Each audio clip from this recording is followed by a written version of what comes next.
Watanzania wametakiwa kutunza amani iliyopo nchini hasa katika kipindi hiki cha uchaguzi kwa kuendelea kushirikiana na usalama kwa kutoa taarifa wanapoona viashiria vya uhalifu ili vidhibitiwe mapema kabla havijaleta madhara kwa jamii. Athman Mihula anatuhabarisha.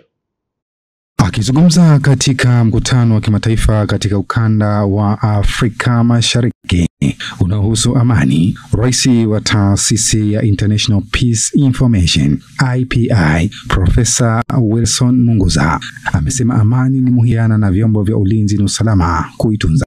Pale tutakapoona viashiria vya uhalifu katika nchi yetu ya Tanzania, tutashirikisha vyombo vyetu vya ulinzi na usalama viweze kudhibiti uhalifu huo usitokee katika kipindi cha uchaguzi mkuu.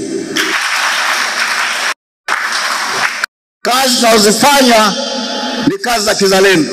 Akimwakilisha mufti na Sheikh mkuu wa Tanzania katika mkutano huo, naibu kadhi mkuu wa Tanzania na mjumbe wa baraza KWATA Sheikh Ali Ngeruko amesema jamii inapaswa kufundishwa madhara ya kutoa na kupokea rushwa, maana ni adui wa haki. Rushwa ni mmomonyoko wa maadili, ni sehemu ya mmomonyoko wa maadili. Lakini pia kwa watu kuto kuelewa maana ya rushwa, filosofi iliyoko kwenye rushwa ndio inayosumbua watu. Naibu mkuu wa taasisi ya kuzuia na kupambana na rushwa TAKUKURU mkoa wa Temeke Ismaili Bukuku amewataka wananchi na wagombea wa vyama vya siasa kutojihusisha na vitendo vya rushwa kwa sababu taasisi hiyo ipo macho na wanafuatilia kwa makini yanayoendelea kwenye kampeni za uchaguzi mkuu. Natoa wito kwa wananchi ya uchaguzi